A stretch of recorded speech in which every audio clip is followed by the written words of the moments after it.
June 4th, 1943. Railroad Street, Mejia, Texas. The pencil shook ever so slightly in the hand of Anastasia Vera Burkhart as he scribbled words into his hidden diary, words that, if found by his own officers, could land him in solitary confinement. "The Americans must be lying to us," he wrote. "No country can possibly have this much abundance while fighting a war on two fronts." From the window of the train, he had just witnessed something that clashed violently with 3 years of Nazi propaganda. Electric lights gleamed from every farmhouse, every street lamp, every store window. A vast constellation of illumination stretched across the Texas plains at 10 o'clock at night. In Germany, blackout rules had plunged cities and villages into darkness since 1940. Even before the war, rural electrification in Germany had barely reached 20% of farms. But here, in the country Nazi media portrayed as decadent and crumbling, electricity flowed as freely as water. 1,850 veterans from Rommel's famed Afrika Corps stepped off the train not from cattle cars or freight wagons, but from cushioned Pullman coaches equipped with sleeping berths and dining cars. The entire town of Mejia had come out to witness their arrival. What no one knew was that this moment would mark the beginning of one of the most profound psychological transformations in modern military history. A systematic breakdown of Nazi ideology through the raw display of American industrial might. The arithmetic of Allied victory was being written not in war plans, but in production numbers that would dismantle the very foundation of belief these soldiers held about their homeland, their enemies, and their cause. The collapse had started weeks earlier, May 13, 1943, in Tunisia. General von Arnim, Rommels' successor, had surrendered, along with roughly 250,000 to 275,000 German and Italian troops. Estimates varied as scattered units surrendered over several days. Der Mates, most hardened desert fightersmen who had once driven the British back to Egypt, men respected even by Montgomery War, now prisoners. Among them, Feldwebel Friedrich Radke, Iron Cross first-class recipient, veteran of the France campaign, wounded twice in North Africa. His personal diary, uncovered decades later in the U.S. National Archives, would become one of the most insightful records of the psychological shift German posts underwent in American hands. The transformation began at the port of Oran, Algeria. Radke and 30,000 other posts waited in makeshift camps for transport ships. Already, American efficiency began to crack their worldview. The U.S. Army processed thousands of prisoners per day, with an organizational precision surpassing anything the Wehrmacht had accomplished at its peak. Identity cards were photographed and filed. Medical exams were given. Vaccinations administered. Geneva Convention rights were explained in fluent German by American officers trained specifically for this moment. But the first true shock came with the food. Oberleutnant Ant, captured with the 21st Panzer Division, wrote to his mother 8 months later. "In the cage at Oran, while we waited for ships, the Americans fed us better than we'd eaten in 6 months of desert warfare. White bread, real coffee, meat twice daily. We assumed it was propaganda meant to impress us. We didn't realize this was their standard military ration." The Liberty ships that carried them across the Atlantic were monuments to mass production. The SS Robert E. Peary had been built in 4 days, 15 hours, and 29 minutes at the Kaiser shipyards in Richmond, California, a fact so astonishing it would have been dismissed as fantasy had the Germans heard of it. These ships, built at a peak rate of 3 per day, returned from Europe not empty but filled with human cargo up to 30,000 POWs per month. By summer 1943, the Atlantic crossing in July 1943 began the next phase of psychological unraveling. Feldwebel Kurt Zimmermann of the 90th Light Division wrote letters home, which survived long enough to be archived after his repatriation. He noted that the ship's crew threw away more food every day than his entire company had received in a week of rations during the final days in Africa. The American sailors tossed half-eaten steaks, untouched loaves of bread, and gallons of milk that had gone slightly warm. He wrote, "They didn't do it to mock us. They did it because to them, it meant nothing. Their supply was infinite." The ships became floating lessons in American Power. Post discovered they were aboard one of 2,710 Liberty ships constructed during the war. Each required 250,000 parts built in 32 different states and assembled at ports that 2 years earlier had barely existed. The engines, according to chatty American guards, were produced in 3 separate factories, each manufacturing 900 horsepower cylinders, later assembled by workers many Germans had assumed didn't exist, women and minorities. Lieutenant Colonel Wilhelm von Stauborn, whose aristocratic Prussian lineage traced back to every German war since Frederick the Great, would later reflect in his memoirs. As our ship neared the American coastline, I watched the radar antenna rotating above the bridge. This technology, which we had believed to be rare perhaps only in our hands, well, the British was standard equipment on a cargo vessel. It was then I first suspected Germany had already lost the war. August 2nd, 1943, Norfolk Naval Base, Virginia. The first glimpse of America shattered the final illusions of Nazi propaganda. Norfolk stretched across 4,300 acres, its piers teeming with movement, its cranes loading and unloading dozens of ships at once. In a single day, this single port handled more freight than Hamburg managed in a week. Herit Bohan Bebe, a former Ruhr factory worker, counted 47 cargo ships in different phases of operation. Each crane, he recorded in his hidden diary, lifted loads that in Germany would have required teams of men and horses. Here, they moved effortlessly with electric power, no coal smoke, no choking fumes, smooth, continuous motion. The prisoners were assembled into columns and marched toward waiting trains. Along the way, they passed vast parking lots filled with civilian automobiles, hundreds of them owned by doctors. In Germany, owning a car was a luxury for the wealthy and party elite. The Volkswagen had been promised to the people since 1934, but fewer than 1,000 were ever delivered. Here, ordinary laborers drove themselves to work, but nothing prepared them for the trains. These were not the cramped 40 undates, 40 men, or 8 horses that had transported German troops. These were passenger coaches, Pullman cars, with padded seats that transformed into beds, dining cars with silverware and white tablecloths, observation lounges with wide panoramic windows. Hetman Rodka wrote, "We boarded like tourists, not prisoners." Even the American guards seemed sheepish about the level of comfort. One sergeant apologized because the air conditioning wasn't working properly in their car. Air conditioning in August. They had believed such a luxury only existed aboard Hitler's personal train. The 3-day train journey from Norfolk to camps in Texas and Oklahoma did more to dismantle Nazi ideology than any battlefield loss. As the train wound through Virginia, prisoners pressed their faces to the glass. The America outside was impossible. Small towns, Martinsville, Danville, Greensboro were ablaze with light. In Germany, such towns might have a single electric street lamp. Here, shop windows glowed, neon signs flickered, and homes had lights in multiple rooms. Factories worked overnight, their windows lit, their parking lots full, even at midnight. Oberhefreiter Mayer, whose father had been a Nazi bloc leader in Hamburg, wrote in a 1987 discovered letter, "We passed dozens of towns that night. Each one had more electricity than all of Hamburg. The guards told us this was normal, that every American town had electricity since the 1920s. I called him a liar. He just shrugged and said, 'You'll see.'" In Roanoke, Virginia, the train stopped for water and coal. The prisoners watched as American railway crews did in 30 minutes what took German crews 2 hours: automated coal loaders, electric pumps, mechanized greasers. Even more shocking, the wealth of the workers. Leather boots that would cost a German laborer 2 months' wages. Coca-Cola from glass bottles, discarded after a few sips. Cigarettes smoked halfway and tossed aside. Feldwebel Hinrich, once an electrical engineer at Siemens, calculated that this single railway yard used more electricity in an hour than his Berlin district used in a day. The waste was majestic, he wrote.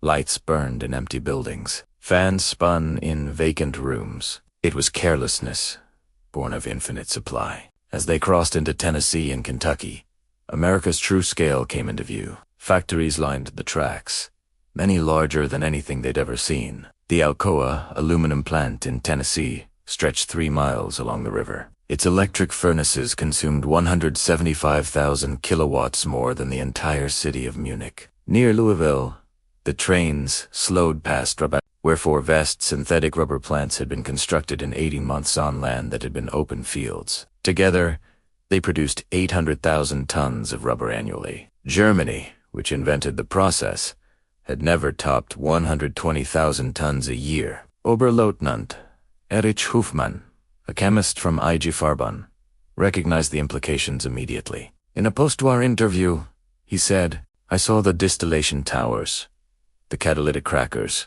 Each plant was more advanced than anything we had, and there were 4 just here." They said dozens more existed across the country. They passed Ford's Willow Run plant outside Detroit visible from miles away. In just 9 months, this factory had risen from farmland to the world's largest bomber plant. Every 63 minutes, a B-24 Liberator rolled off the line. At full tilt, 42,000 workers assembled bombers from 1.55 million parts, built by 1,500 subcontractors. The plant occupied 2.5 million square feet and consumed more electricity than the city of Cologne. Optman Verli, a Luftwaffe pilot shot down in Tunisia, counted 17 B-24s visible from his train window. "We had been told American aircraft were crude, rushed, inferior," he wrote. "But I saw the precision of the assembly lines. These planes were not inferior, they were built faster than we believed possible. The deeper they traveled into America, the more completely Nazi mythology collapsed." In St. Louis, they crossed the Mississippi River over the Eads Bridge, beneath which barges carried more grain than Germany had harvested in 1942. Grain elevators lined both banks each, containing enough wheat to feed an entire city. Karl Schmidt, a farmer's son from Bavaria, wrote, "The Americans move food the way we move ammunition endless, unbothered by losses. I watched a single barge being loaded with enough wheat to feed my village for 5 years. The crane operator was eating a sandwich thicker than our weekly meat ration." In Kansas City, the train made a brief stop near an enormous stockyard where tens of thousands of cattle awaited slaughter. The smell of meatpacking plants carried for miles. German prisoners of war who had survived on 200 grams of meat per week in Africa. When Lucky watched in disbelief as American workers ate thick beef sandwiches on their lunch breaks, "They ate meat the way we eat bread," wrote Jeff Ryder. Paul Fisher, "No, that's not even right. They ate meat the way we wished we could eat bread." One American guard bought hamburgers from a nearby stand, meat, cheese, vegetables on white bread for 15 cents each. He bought 20 without hesitation, paying with a single dollar bill. This wasn't a special occasion. This was everyday food. When they finally reached the camps, the psychological impact deepened. Camp Hearn, Texas, built in only 4 months, housed 3,000 to 4,800 prisoners. In conditions better than many German civilians had ever known. Wooden barracks had electric lights, flush toilets, hot showers, and central steam heating. Each building had more lumber than entire villages in Germany. The camp's hospital stunned the prisoners with medical backgrounds. Lieutenant Colonel Dr. Friedrich Weyer, chief surgeon of the 164th Light Division, found himself working in a facility better equipped than most hospitals back home. X-ray machines, surgical tools, and pharmaceutical supplies so unavailable in Germany since 1941 were his standard. They had penicillin.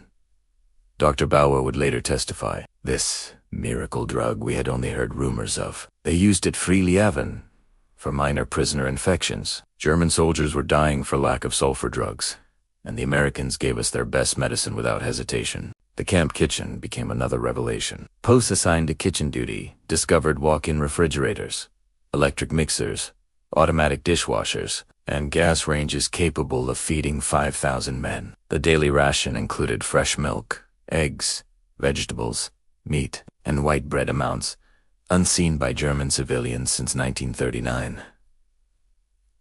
Feldwebel, Otto Krebs, a former hotel chef from Munich, wrote, "Today, we threw away more food than my family has seen in 3 years. It wasn't spoiled. It was simply surplus. Regulations require 10% over-preparation to ensure full rations. The rest is discarded." I wept as I threw away perfect bread. By September 1943, with American labor shortages worsening, Poth were sent to work in farms and factories across the country. This policy, born of necessity, would prove more effective than any propaganda campaign. Groups of prisoners were trucked to job sites daily. They traveled unblindfolded, unrestricted, free to see everything. Endless cornfields, three-shift factories, shops full of goods, parking lots full of cars, homes with refrigerators and radios. At a cotton gin near Houston, Unteroffizier Herbert Lang watched a single machine process more cotton in an hour than his village could have in a month. The gin was powered by the Colorado River Authority, part of a rural electrification effort that had reached 90% of Texas farms by 1943. The farmer wasn't an aristocrat, Lang wrote. Not a party member, just a farmer. Yet he had running water, electricity, a truck, a car, a tractor. Even the Negro workers ate lunches with more food than German laborers saw in a week, and this was normal. Every farm we passed was like this. In Nebraska, posts worked sugar beet fields and saw levels of mechanization they couldn't grasp. A single combine harvester, they learned, could do the work of 100 men. The fields stretched to the horizon, larger than entire German counties. Farmers spoke casually of harvest yields twice those of Germany's best land. Gefreiter Wilhelm Hofmann, working near Scottsbluff, wrote, "The farmer's 16-year-old son drove a tractor worth more than everything my father ever earned. When I mentioned this, the boy laughed and said it wasn't tea. Even a good tractor, his father was waiting for the new John Deere model." But the greatest ideological blow came to those working near American factories. Though the Geneva Convention prohibited posts from participating in war production, they could work in supporting industries, giving them a first-hand view of American industrial power. At a Campbell's soup plant in New Jersey, prisoners watched assembly lines process more tomatoes in a single day than many German factories did. In a month, the plant ran on a skeleton crew of women and elderly.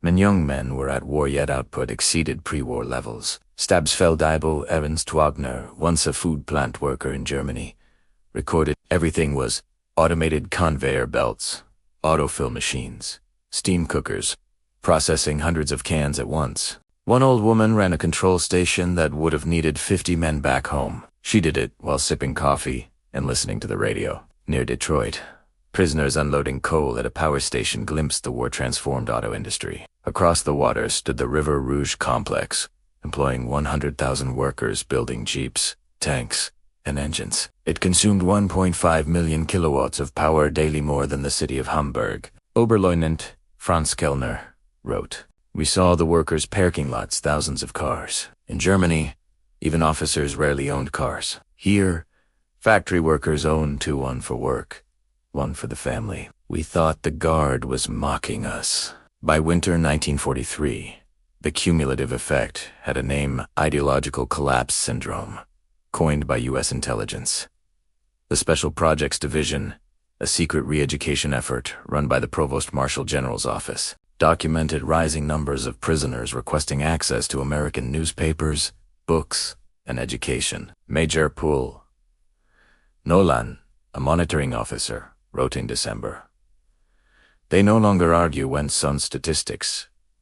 They've seen too much. The most fanatical Nazis have gone quiet. They still love Germany, but they no longer speak of victory. Many now question everything they were told about America. Even POW newspapers, like Der Ruf, at Fort Kearny, Rhode Island, began shifting tone from nationalism to discussions of democracy, economics, and post-war futures." The anti-Nazi editorial staff found their readership increasingly open. Lieutenant Hermann Thies, capteur with the 10th Panzer Division, wrote in a letter that passed American censors, "We were told America was a mongrel nation, weak, ruled by Jews. Every day here proves the opposite. It is the most unified, organized, and powerful nation on earth.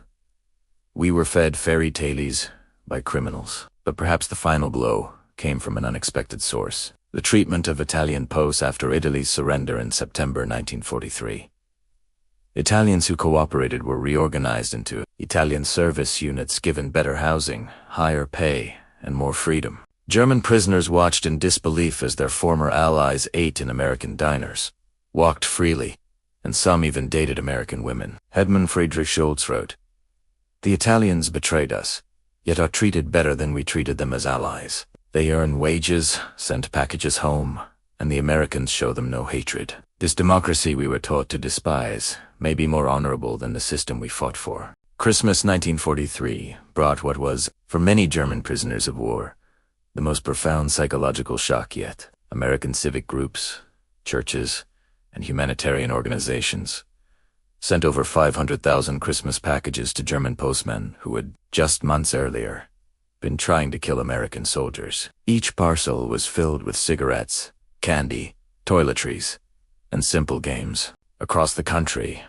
local communities invited prisoners to Christmas dinners, although military regulations often prevented attendance. At Campa, Texas, the local Methodist church choir performed German-language carols for the prisoners. Women from the town baked and sent in homemade cakes and cookies. Boy Scouts delivered handcrafted Christmas cards. This unsolicited kindness toward enemies struck deep, shattering the last threads of Nazi racial ideology. Oberleutnant Walter, whose own brother had died during the bombing of Hamburg, wrote, "They know we are their enemies.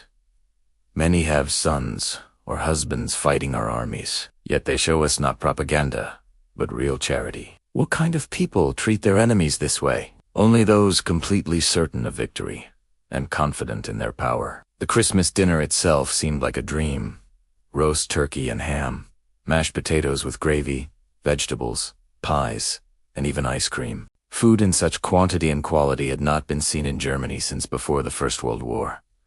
The prisoners ate until they were sick, not from deprivation, but from disbelief. Feldwebel Hanse wrote, "We ate like kings, better than German generals, better than Nazi party leaders, and this, Gegards told us, was not special, just a normal American Christmas meal. If this is what they feed prisoners, what do their soldiers eat?" By early 1944, over 40,000 German POs were voluntarily enrolled in educational programs. They studied English, American history, mathematics, and sciences. The University of Chicago offered correspondence courses. Stanford University sent professors to lecture on democracy and economics. Men who had been raised to believe Americans were cultural savages now read from libraries with millions of books, saw universities open to all classes, and witnessed scientific research unmatched in Europe. Dr. Wilhelm von Braun, a physicist conscripted from the Kaiser Wilhelm Institute, attended lectures on atomic physics at Camp Shelby. American professors, including Jewish refugees from Germany, taught us without hatred, he later wrote. They spoke of science as something universal, shared by all humanity. They were years ahead of Assad. They shared their knowledge with prisoners. This generosity of spirit defied everything Nazi ideology had taught us. Camp theaters screened American films, not propaganda, but popular Hollywood productions. Prisoners watched Gone with the Wind, seeing a story of national defeat followed by renewal. They watched The Grapes of Wrath, astonished that Americans would show such brutal self-criticism to enemies. Lieutenant Joseph Krugemer wrote, "They hide nothing. They show their poverty, their failures, their conflicts." In Germany, such films would mean execution. Here, they are considered patriotic. Their honesty makes them stronger. By spring 1944, prisoner labor expanded further as U.S. war production peaked. German POWs were assigned to canneries, mills, and fabrication plants, witnessing American industrial might firsthand. At the Higgins Boat Factory in New Orleans, they watched steel being unloaded and transformed into landing craft for 700 boats per month each, requiring 20,000 parts, were assembled by 20,000 workers, including women welding hulls and teenagers operating equipment. Stabsfeldwebel Kurt Zimmermann wrote, "Women doing men's work, Negroes managing machines. Teenagers on drios. Everything we were told could not happen in a democracy. Yet the factory never stopped. 3 shifts. Every day, they built more boats in 1 month than our entire Navy built in a year. At Republic Steel in Ohio, prisoners saw 10,000 tons of steel produced daily. Furnaces roared day and night, fed by endless trains of ore from Minnesota and coal from Pennsylvania. The scale defied comprehension," wrote Obergefreiter Paul Hartmann, a pre-war Krupp employee. I thought I understood mass production, but this was unimaginable. They wasted more steel and spills than we could produce, and the workers complaining about overtime produced more in one shift than our forced labor ever could. The summer 1944 harvest dealt the final blow to Nazi propaganda about American weakness. Across the Midwest, witnessed agricultural abundance on a scale beyond fantasy. In Kansas, entire farms yielded more wheat than some German provinces. Combines rolled across golden fields like ships at sea, each one harvesting 100 acres per day. Franz Sinka, a farmer from East Prussia, wrote, "One farmer, with machines, does the work of 100 men." They showed me aerial photos of wheat fields stretching for thousands of square miles. They could lose half and still outproduce all of Europe. In California's Central Valley, prisoners picked fruit from orchards that seemed to never end. Perfectly good fruit was discarded for the slightest blemish fruit that would have been a treasure in wartime Germany. Sometimes entire crops were plowed under to stabilize market prices on economic concept that broke many prisoners' minds. They destroyed food to protect the market, wrote chef writer Otto Schultz. Mountains of oranges bulldozed because they had too many. We begged to send them home. The guards were kind, but said it wasn't possible. The waste proved they had no limits. June 6, 1944. When news of Normandy reached the camps, the final psychological collapse arrived. The sheer scale.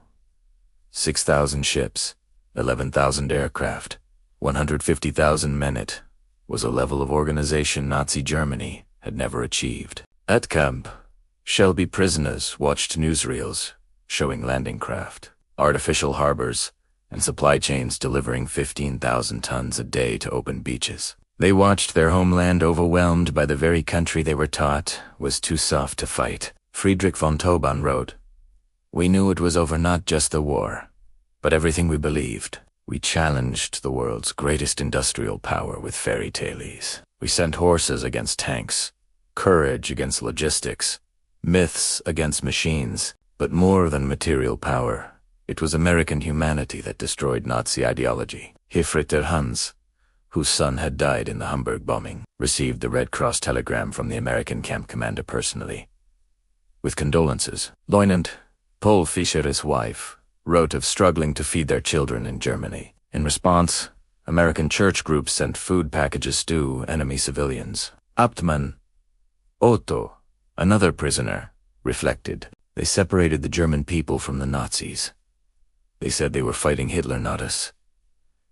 It sounded like propaganda, but it was true. They are preparing to rebuild Germany, not destroy it. Medical care also challenged their worldview. German doctors worked alongside Americans, using advanced equipment and learning techniques unknown in the Reich.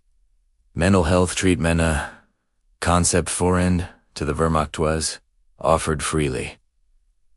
Dr. Friedrich Bauer noted, "They treated suicide attempts with therapy, not punishment. Nervous breakdowns got counseling, not beatings. This compassion shown to enemies revealed a strength we never understood, the confidence of true power." By March 1945, the secret reeducation program had achieved results far beyond expectations. Over 25,000 prisoners had voluntarily enrolled in courses on democracy. Camp newspapers printed articles on constitutional government, free markets, and civil liberties. Discussion groups openly debated Germany's post-war future. The change was so profound that even high-ranking prisoners who had once sworn oaths to Hitler were writing essays on democratic reconstruction and planning how to bring American agricultural methods back to Germany. "We became missionaries for democracy," admitted Oberst Hermann Göring, no relation to the Reichsmarshal, in a 1975 interview.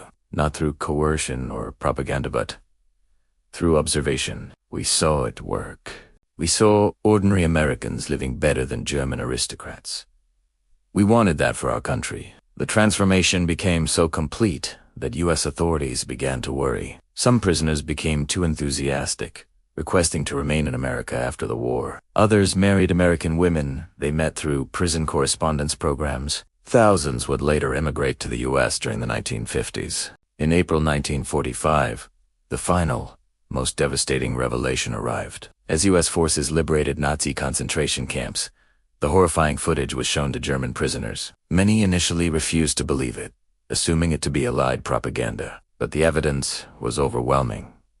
Photos, soldier testimonies, newsreels and, eventually, letters from Germany confirming the reality. The emotional impact was devastating. Men who had clung to some belief in German honor, even in defeat, now faced the complete moral collapse of their nation. Everything they'd fought for had not only been defeated, it had been evil. Hauptmann Walter Schmidt summarized it best. We thought we were warriors for a noble cause. We discovered we were tools of criminals. We believed we were bringing civilization to inferior peoples. We found that we were the barbarians. The Americans who we called weak and decadent showed us what true civilization meant. By May 1945, the war was over. But for German POWs, the moment of repatriation came with mixed emotions. They had lived in an America that had shattered every belief they held. They had eaten better as prisoners than they had as soldiers. They had been treated with more dignity by their enemies than by their own regime. In the final months of captivity, preparations for return began. American authorities provided vocational training, agricultural education, and even political instruction. Some prisoners learned about the Marshall Plan before it was publicly announced. They understood. America didn't intend to punish Germany, but to rebuild it. Oberst Friedrich von Tauben wrote, "They prepared us to rebuild our country. They gave us skills, knowledge, hope.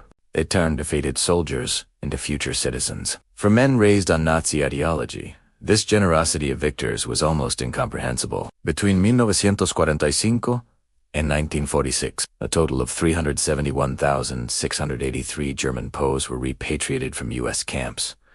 They returned to a homeland in ruins but brought something priceless, a living understanding of how a free, democratic industrial society could function. Many became agents of change in post-war West Germany. They had seen industrial efficiency, agricultural abundance, and prosperity. Born of freedmen knew it was possible. Some would rise to prominent positions. Hans Kroll, former prisoner at Camp Shelby, became West's German ambassador to the U.S. Walter Einstein, who taught classes at Camp Koch, became president of the European Commission. Von Marheld at Camp Herne later served as German representative to the UN. Edward Ackermann from Fort Robinson became a leader in agricultural reform. They brought American methods to German industry, efficiency to agriculture, and democratic principles to politics. The famed German economic miracle of the 1950s was partly built on lessons learned in American POW camps. We learned that prosperity came from freedom, not conquest, wrote Hans Kroll in his memoir. Democracy produced wealth, diversity brought strength. Treating workers with dignity increased production. These lessons shaped the new Germany. Historians call the German POW experience in the U.S. one of the most successful re-education programs in history because it relied not on slogans, but on lived reality. Prisoners saw America in action. They saw efficient infrastructure, well-fed citizens, and a society that treated even its enemies with dignity. Dr. Arnold Kramer, the foremost historian of German POWs in America, wrote, "America won the propaganda war, not with words but with reality. Every hot meal, every electric light, every clean toilet was a strike against Nazism." The POWs were converted by prosperity. The numbers tell the story.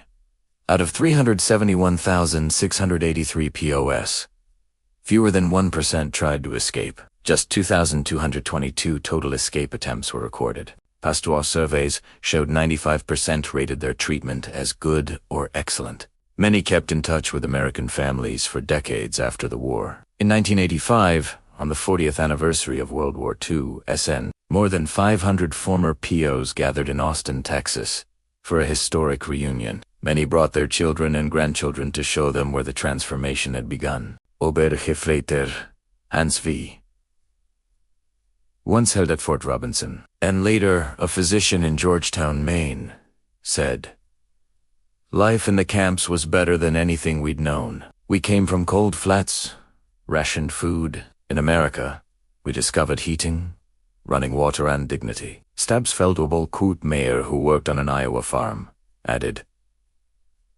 "The farmers didn't treat us as enemies. They treated us like boys far from home. They shared meals, Knowledge sometimes. Their homes, their kindness, changed us forever. At the reunion's final dinner, Oberst Hermann Tees. Now 78 delivered a speech that captured the journey. We came to America as enemies. Nazis. Believers in a lie. We left as friends. As Democrats. As men who had seen truth. America taught us that strength lies not in conquest but in creation. Not in hate but in diversity. Not in tyranny but in freedom. We saw the arsenal of democracy at full force. Farmers who fed the world. Workers who built victory. Citizens who treated enemies with dignity. We returned home with a mission to build, not destroy. The Germany that rose from the ashes was shaped by lessons learned in American camps. We who came as conquerors left as students. To America, from your former enemies now. Your friends. Asterisk. Thank you for showing us the way. The auditorium rose in a standing ovation, Americans and Germans together. Once enemies, now united by memory and transformation. The scale of the German POW experience in America is astounding. Over 500 camps in 45 states, every state except Nevada, North Dakota, and Vermont.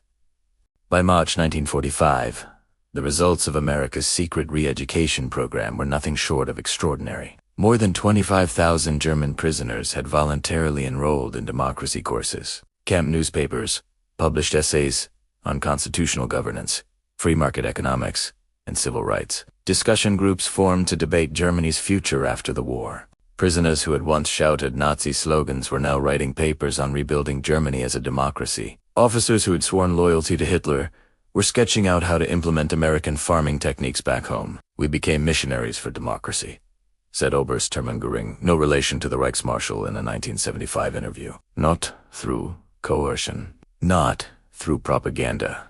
We simply saw it work. Ordinary people lived better in freedom than our elite lived in tyranny. We wanted that for Germany. The transformation was so profound that American officials grew concerned about overenthusiasm. Some prisoners asked to stay in America. Others married American women they had met through prison correspondence. By the 1950s, thousands would immigrate to the U.S. In April 1945 came the final revelation. The liberation of Nazi concentration camps. Footage was shown in American POW camps. At first, many dismissed it as fake, but the evidence photos, film reels, soldier testimonies, and eventually letters from home was irrefutable. The effect was devastating. Men who had held on to some pride in German discipline or military tradition were now forced to face a complete moral collapse. Hauptmann Walter Schmidt wrote, "We believed we were warriors for a noble cause, but we were tools of criminals. We thought we were civilizing the world, yet we were the barbarians. The Americans, whom we called weak, showed us what civilization truly meant." When the war ended in May 1945, German POWs faced repatriation but with radically changed hearts and minds. They had lived in a country that disproved everything they were taught. They had eaten better as prisoners than they had as soldiers. They were treated with more respect by the enemy than they ever were by their own regime. In the final months, Americans prepared prisoners for return not with revenge, but with education. Vocational training, agricultural instruction, political education. They even learned about the Marshall Plan before the public did, understanding that America would rebuild Germany, not destroy it. They gave us tools, not punishment, wrote Oberst Friedrich von Tobin. They turned soldiers into citizens. They gave us hope.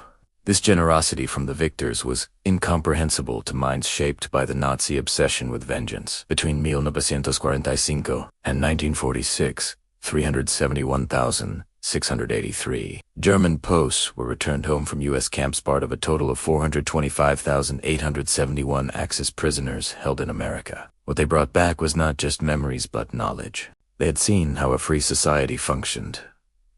Efficient, prosperous, and humane. Many went on to lead Germany's post-war transformation.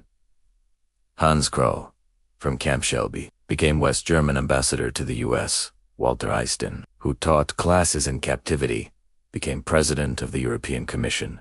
Bonmar, from Camp Herne, became Germany's UN representative. Edward Ackermann of Fort Robinson helped lead German agricultural reform.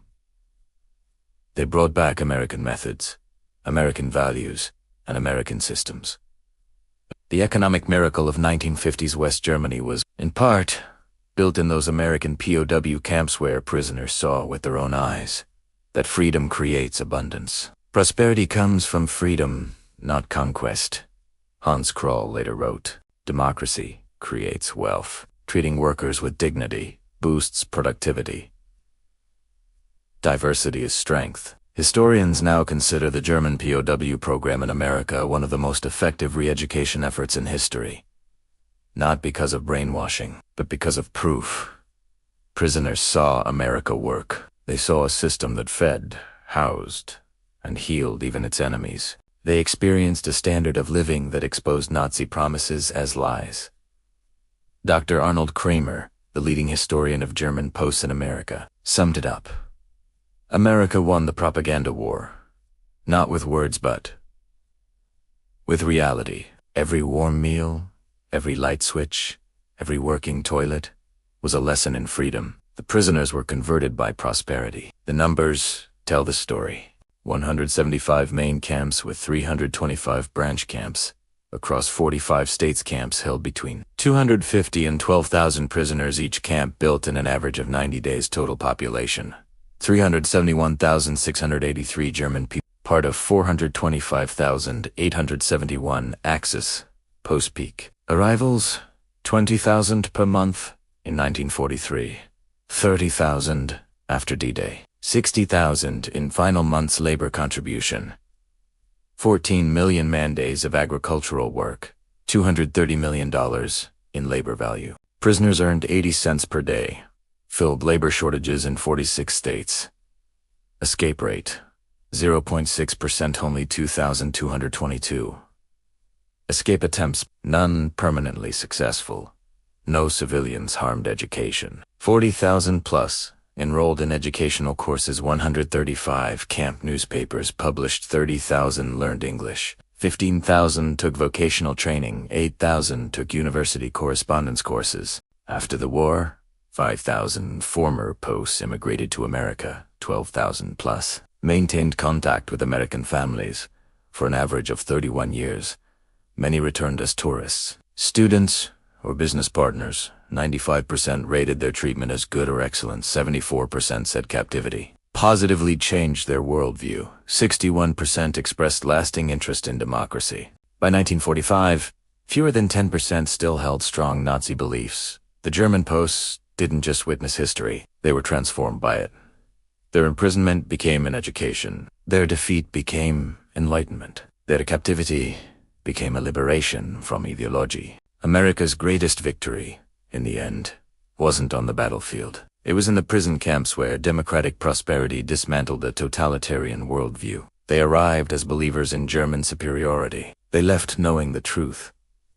American strength was not only overwhelming, it was unimaginable to minds shaped by dictatorship. The trains that brought them to Texas in 1943 carried warriors of the Reich.